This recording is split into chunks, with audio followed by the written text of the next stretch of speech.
Hey guys, welcome back to the channel. Today I'm going to be reviewing this book for you called Sexy John Wilkes Booth by James L. Swanson. Okay, you may have seen this book. It is about the assassination of Abraham Lincoln and chasing down his killer, John Wilkes Booth.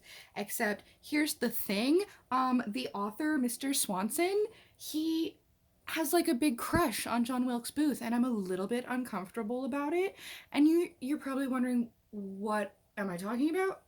I'm going to explain to you. Okay, so I've marked the book in several places. Okay, so the green ones indicate examples of him being a normal person, and then the pink ones are the examples of him being weirdly attracted to John Wilkes Booth. Okay, so let's start. So, page 4. Here's page 4. So it's a picture of Abraham Lincoln with a little caption at the bottom, and the caption reads, "The last photograph of Abraham Lincoln taken by Samuel F. Warren on the White House balcony on March 6, 1865." That's a perfectly reasonable description of this photo, right? Okay, sounds great. I love it. Let's look at another perfectly normal photo. This one literally just has her name, Mary Surratt. That's just it. It has her name. That's it. Perfectly fine. I know what we're talking about. I know who the photo's of. Okay, great. Okay, but this one is Dr. Samuel A. Mudd. It just has his name. That's fine. That's great. Now I know who it is. He's in the book. He's important. Sounds great. Okay. So he can be a normal person and have normal things to say, except that when John Wilkes Booth is mentioned, he starts getting weird. Okay? Let me direct your attention to page 3. We're on the 3rd page, okay? We've barely even said anything. Here's a picture of John Wilkes Booth. That's perfectly fine. It's a book about him, right? Here's the description. "Perhaps the finest portrait of John Wilkes Booth ever made. This magnificent large format photograph remains vivid evidence of Booth's appeal." Okay, that that's weirdly sexual. I don't know how I feel about that. See, this is the first thing I saw that made me think, what? But then I was like, no, maybe this is just like how he writes about everyone. Like he's trying to get you hyped for it. I understand that like history people get really hyped about history and sometimes they make it a little weird, but they're just having a good time. So that's what I thought at first, which is why I started checking the other pictures of people in the book before I'd even like read it. And that's when I was like, no, he just does this for John Wilkes Booth, okay? So our second example is another photograph of John Wilkes Booth. Okay, here he is. He's just standing here minding his business. Okay, here's our caption.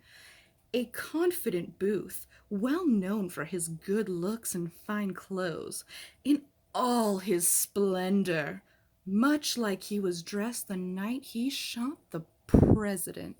So again, it's like a long description, and he's like talking about how good he looks and how fancy his clothes are, and it's a little weird. Now I'm gonna skip one in the middle because I want to get to the final picture of John Wilkes Booth. So this one's a drawing of John Wilkes Booth, okay? But let's read the description on this one.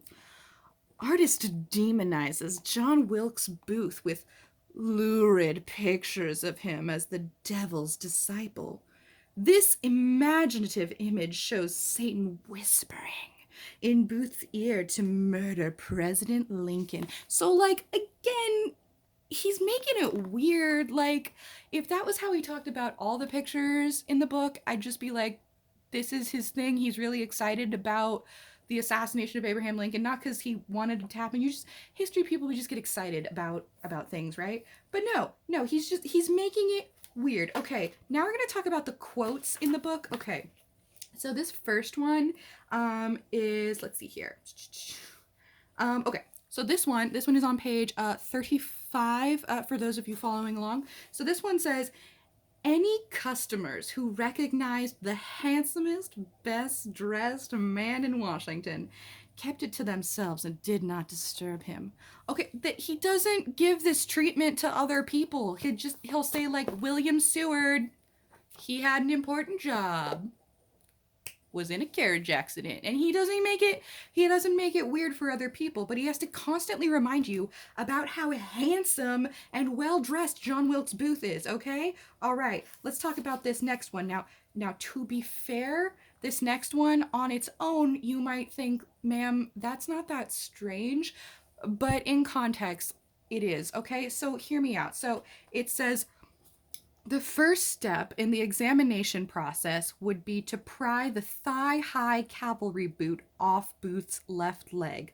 Okay, that doesn't sound too weird, right? I mean, we're talking about him breaking his leg and then going to see the doctor, page 98, going to see the doctor, and the doctor's like, oh, it's broken, and to fix it, I'm gonna have to take his shoe off. It's in the way. That's not weird, but like, we had to get real specific and mention it's a thigh-high cavalry boot. Like, Mr. Swanson, is that your kink?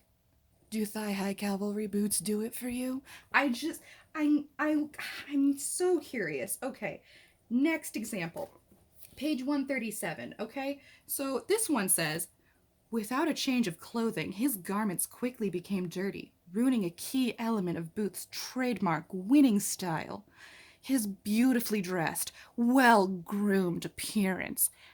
I mean, how many times do we have to say it? Like, maybe you might be thinking he's just trying to remind you that people like Booth and trust him because he's handsome and well dressed, except that no, he makes it weird every time I read it. Like, it feels uncomfortable when I see it in the book. I don't care for it. And then our final quote is on page 152, and it says, but Booth's filthy clothes, unshaven face, and pungent body could not conceal his obvious good breeding.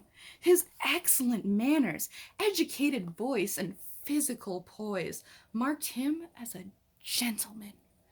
And okay, like, if you were gonna like set the scene for every single person in every single event, this would be fine. The issue is he doesn't do that. He only does these things for John Wilkes Booth, which is why this book should have been titled Sexy John Wilkes Booth. It's just like Swanson's like personal feelings about how handsome and well-dressed John Wilkes Booth is, okay? Anyway, so the part about wrestling the knives and trying to kill William Seward and stuff is actually a pretty well written scene.